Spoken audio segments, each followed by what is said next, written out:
Welcome to Pimpy's Investment Chat, where we keep investment talk simple. And here's your host, Pimpy.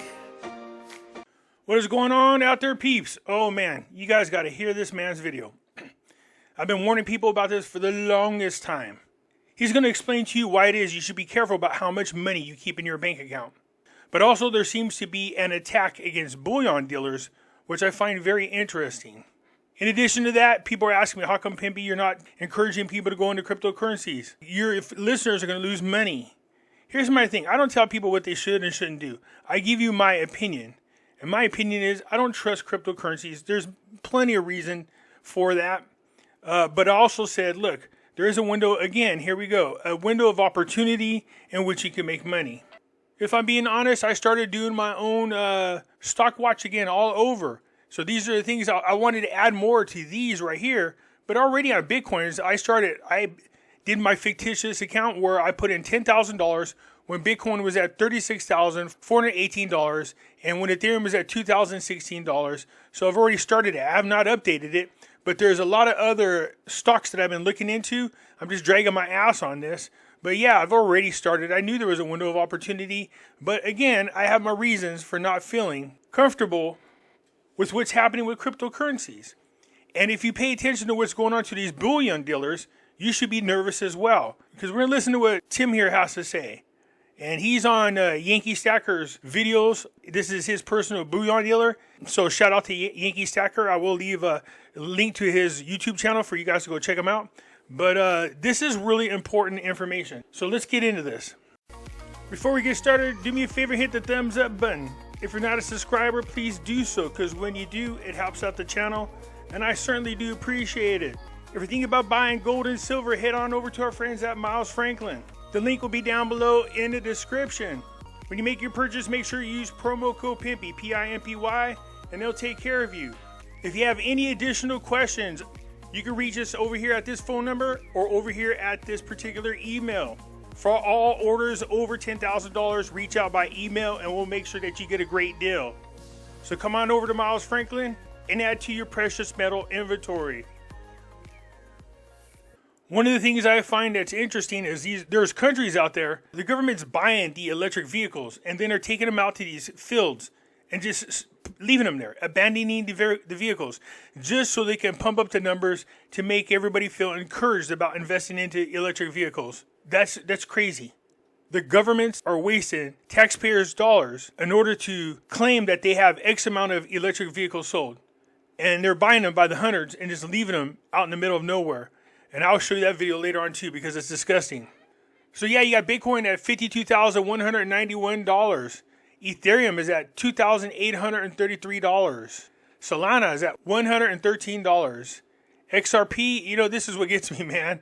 Even when everything else is running, XRP does not move very much at all. XRP is at 56 cents. Cardano is at 60 cents. Dogecoin is at 8 cents. Chainlink's at $19.97. Polkadot is at $7.08. Polygon is at 90 cents. Shiba is at 509. Terra Luna Classic, 30132. It's up 11%. Saitama has once again deleted the zero. I wish they would keep moving that direction, because they drive me insane with the huge swings that they have. So Saitama is up 1.91% for the day, but it has deleted zeros at 201024. Gold is at $2,004.20 per ounce. Silver is at $22.94 per ounce. So let's get into this video from Yankee Stacking. I will leave a link to his videos. He's a stacker, so he does these interviews all the time with his own bullion dealer. But I want you to listen to what Tim has to say. Pay very close attention. I want you to go through this letter. In fact, I'm going to put it up on the screen so people can follow along as you read it. That's fine. Does that sound good? Yeah. I deposited a lot of cash. I mean, sometimes very large amounts of cash. And in a world that we don't know anything about, that collusion between the banking community and the government, they have things called suspicious activity reports. SARS. Yeah, and if I deposit, or if somebody, back up. If somebody brings $10,000 of cash into my store and they're buying gold with it, or silver, they would have to fill out the 8300 paperwork. And anybody who's curious can go look at Form 8300 IRS. And it is a detail of all your information and the store that accepted all this cash and exactly what the cash was. And of course, you have to put the person who gave you the cash has put his social security number down, etc. At one time, you had to put how many ones, fives, tens, 20s, but they don't do that anymore. Okay. Because most people just say, I think it was all hundreds. But every time I go to the bank with $10,000 or more in cash, whatever entry they make in the computer is kind of like a suspicious activity report or an Form 8300, because I'm depositing more than $10,000. I think at one time I've given them $100,000, and many times given them $50,000 or around that amount. All these deposits I've been making have been generating some sort of report, and it goes to the IRS. It's done, right on my account on the computer. This particular bank doesn't care that I'm one of their biggest depositors. They don't care. How long have you been with them? Oh, let's see. I opened up this account 46 years ago. Oh, my word. That's long before TD Bank came to New Hampshire. Did you say TD Bank?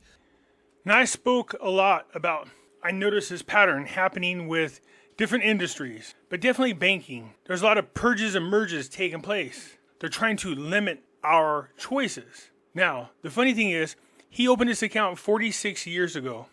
He's going to go through and tell you how many times they swap different banks. Actually, would you read it for us and maybe even comment as you see fit as you go through it? Well, it's written to me. It says, "Dear customer, we appreciate the importance of keeping you informed when it comes to your banking. On an ongoing basis, TD reviews all of its customer relationships as part of our approach to managing our business. As a result of a recently conducted review, we have determined that we can no longer continue to support your existing accounts and or services. We have considered this matter very carefully, and our decision was not arrived at lightly." Really? Take that with a grain of salt. And then it says, another nice way of putting it, "Your TD bank accounts will be closed on March 4th, 2024, 30 days from the date of this notice." So much for the niceties, pleasantries. Really nice. And it says here, "For information about our right to close accounts at our discretion, please refer you to your TD Bank account business deposit account agreements." Ooh. And I just looked at them, and it says, You checked it out? yeah, because it says, "For information about our right to close these accounts at our discretion," blah, blah. So I went there, and basically it says, "We reserve the right to close accounts at our discretion." That was a good explanation. And it says, outlined below is a list of your accounts. There's actually 3 of them, but they missed one. "You may close your deposit accounts before the close date by presenting this letter at any TD Bank location. At that time, we will present you with a check for any account balances." I haven't figured out the details of that because I only have until the 26th of February to stop making deposits. Is that what it said? Yeah, the I think 26th. it said recommend that I don't make any deposits after February 26th. So if you have any questions, please call this non-existent number that nobody answers. Tim, I've been seeing this happen starting last year to local coin shop dealers. I watched a few videos on YouTube. I bet a lot of people out there have seen some of these. They get in the same type of letters. A lot of them are small regional banks. This is TD Bank. The IRS is single-minded. And the reason we know that is because the Secretary of the Treasury, when quizzed on why did you choose $600 to open up everybody's account to the IRS, and her answer was, "We chose $600 to catch those high income tax cheats." Okay? So if you have $600 in your account, according to Janet Yellen, you are a high income tax cheat. But they are single-minded. All they see is the number of reports, the number of reports relating to how much cash I was depositing. So I must be a criminal. Anybody who deposits that kind of cash must be a criminal, and they must be stopped. Did you see this coming? Yeah. About a year ago. About a year ago. Did you have a conversation with someone about this? I did. I don't want to mention any names, but I've had several conversations with the local branch manager, and I have to admit, one of them has been, actually both of the local branch managers have been very sympathetic. They think robbing me of part of my income is absolutely wrong because I've been paying for the privilege of depositing cash in this bank. And last June, the cash deposit fee was $1,725. In July, it was $1,650. In August, it was $1,675. He's paying fees for depositing money in his own bank account. Let me repeat that. He's paying fees for the privilege of depositing his money into his banking account. Okay, that's out of my profits. Okay, now when you make, and the basis that now for these cash deposit fees is 30 basis points. So our average at the end of the year profit on a gold coin is 1.5%. With the cash deposit fee, that reduces my profit from 1.5% to 1.2%. And nobody can operate a business on 1.2%. That's worse than any other business going. But they take that out of my deposits because of the penalty for depositing cash. So what's going on? Well, Canada is well on the way to a digital currency. It's coming here, Tim. It's not just TD No, Bank. it's all of them. It's all of them. It is. It's But spreading. more because that's the amount of cash, and somebody like the IRS is very suspicious, or as you think it's part of a move to a digital currency. And the answer was, yeah, it's more probably a move to a digital currency. Now this is a banker, and there's so many things wrong with that answer. And I asked the question, I said, how many banks are there in this country? 10,000, 15,000? He said, yeah, about that. And I said, okay, well, if we don't have any cash and, a central government computer is doing everybody's transactions, what do we need banks for? I spoke about this. So the goal is to have this central bank digital currency all around the world. And there's only going to be a handful of banks, maybe a couple, that are going to be controlling this. It's not going to be our Federal Reserve. It's going to be a bank. JP Morgan is one of them. So they're pushing everybody into a central bank digital currency. They centralize everything so they can keep track of everything. I don't see any reason to have any banks. So are we going to take 10,000 banks and just close them? We've already heard that the UAW is going to lose about 500,000 workers because of this mandatory move to electric cars. Because most of these workers are not qualified to do jobs on electric cars. So that's going to throw, 500,000 UAW workers back on the job market? And there have to be a similar number of bankers or people working for banks in this country. So are you guys fighting this? And it was like silence. Wow. I mean, wow. Why are they not fighting it? Because the fact is they can't go like that to a digital currency and take away the cash.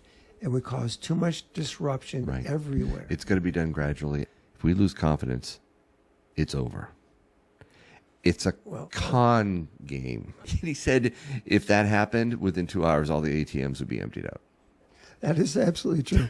Yeah. The run on the banks has already started. I mean, everybody I talk to is telling me, yes, I sold a piece of real estate, I've got this extra money, and I don't want to put it in the bank. But back in the 1930s, only a select few people had bank accounts. Okay, and when they went to the bank to get their money out, they were definitely not going to accept a check, which is what they're offering me, a check. Okay, they're going to get their money back in cash. I think that on today's scale is probably a million times mind-boggling. what it was. Yep. There isn't that much cash in the world to pay these people if they start running the banks. But you take away the faith in the banks. They've already taken away faith in the government because, as we all know, we have a government that lies to us about everything, absolutely everything. Challenge me on that, and I'll tell you what the truth is. I spoke about that. You can't trust the government for anything that they're telling us.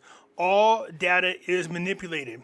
They're just stringing the public along until they get you to where they want you to be.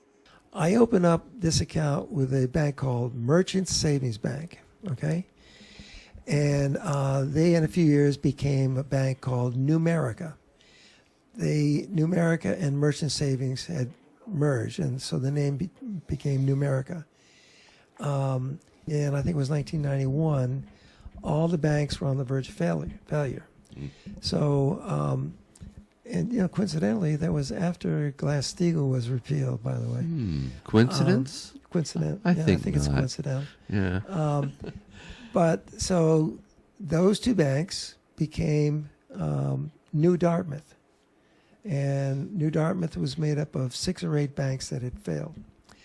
New Dartmouth was taken over by Shawmut, big Boston bank. Shawmut was taken over by Fleet, which is a bigger Rhode Island bank. Okay. And then Fleet became Bank of America. When they became Bank of America, they realized they had 2 branches of Bank of America within a block and a half. Okay. So they sold my account. They didn't ask me anything about this. They sold my account to First National Bank of Portsmouth. That bank was acquired by People's Heritage Trust from Maine. People's Heritage Trust had also acquired Bank of New Hampshire. So they transferred my account from People's Heritage Trust to Bank of New Hampshire. Bank of New Hampshire was acquired by a company called Bank North, which was acquired by TD Bank. I've been with the same bank for 46 years. Isn't it amazing the number of times the bank has switched names? That's over his 46-year period. This is what I'm talking about. Banks merging and purging as they go along, reducing our choices. Anyways, I will leave a link to Yankee Stacking, his YouTube channel, for you to go over and check him out. But I thought this interview was important. So when I tell people, I don't keep my money in the bank. I keep it in precious metals. I keep enough money in my bank account to pay my bills. I don't trust my bank. If there's a bank run, they're going to limit the amount of money you can get to. If they do billing, they're going to swipe all your money, and there's nothing you can do about it. They've already started doing that in some places. For those bullion dealers, they are closing their accounts and limiting their choices of where to open up their account. The truth of the matter is they want to push us into the central bank digital currency, and gold and silver is a major threat to them. Because it's something that is outside of the system, something that could protect your wealth, something that keeps you from being in that system that they want to use to monitor you. That's why I thought it was important for you to listen to this. Anyways, I look forward to hearing what you have to say. I'll catch you later. I'm out.